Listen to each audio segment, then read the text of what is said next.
So today we'll be changing the steering wheel on a Subaru Sambar.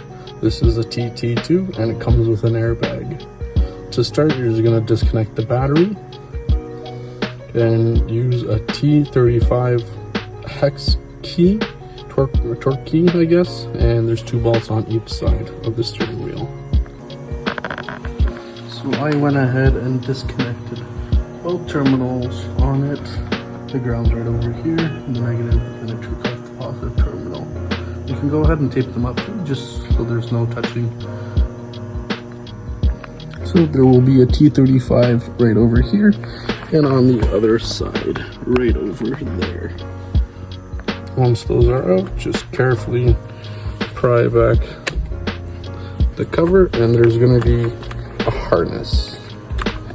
With the harness, decompress this green button and pull out the yellow, and this will also be connected to the horn right over here, so go ahead and pull those out.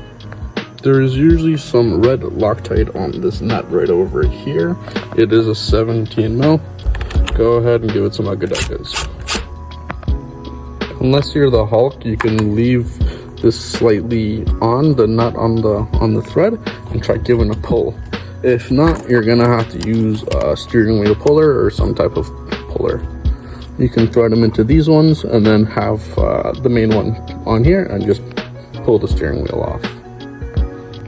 I will be using the puller, and this is a M8 by 1.25. You can barely see it over here. You're gonna thread into this one.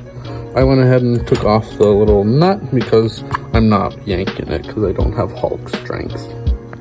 And once that's done, you can go ahead and take off the steering wheel. And right over here, you have your clock spring. Depending on your setup, you can either keep it or take it off. I'll probably take it off. And to do that, we're just gonna take off the steering column covers.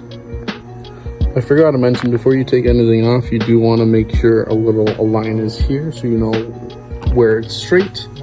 With the hub, there's a little thing that says top right over here, so you can align this line with this and then you get a proper alignment. I am using this HKB Sports hub kit. It is made from Japan, and I believe there's just some instructions. To take off the cover, there's just the 5 Phillips screws right over here. So to take out the clock spring, you have 4 screws, 1, 2, 3, and 4. And then you can follow the airbag wire. It goes underneath and it goes into a similar connector to your airbag right over here. You can disconnect that. So in the kit, it comes with this for the turning. However, this does not fit over here, so we will not use it. So to bypass the airbag light, you're going to need a 2 ohm resistor.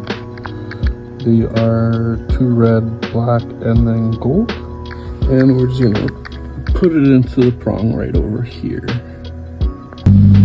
You can see that there's no airbag light right over here. Next, we're just going to make a little wire loom toggle to connect the horn. So we just connected it there. And we're just going to make it long enough to go to the steering column. So I'm just trying to figure out the wiring.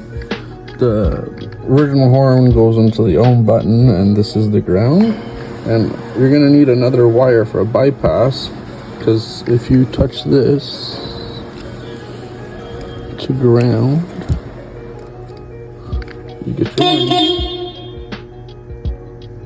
So what I'm going to do is the horn keeps popping out and you need the sleeve.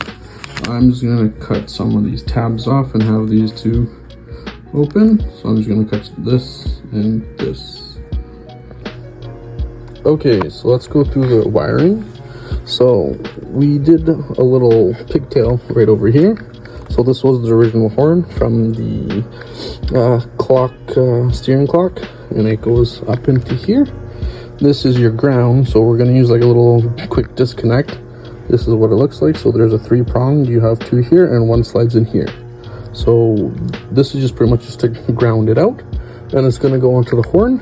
And then we're going to have this little piggyback wire going into the hub just to complete the circuit.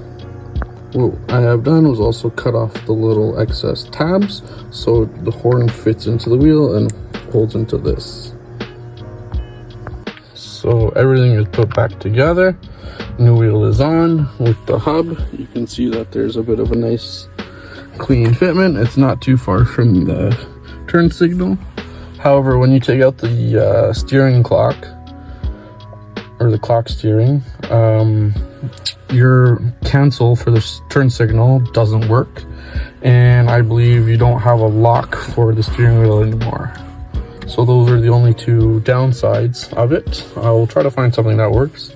I did try to dabble around with it and cut the tabs and stuff like that, but it doesn't fit because the hub and the adapter doesn't really work together. So I might have to get a different connect for this. This is going off the KS4 videos, and this one's just for the TT2s.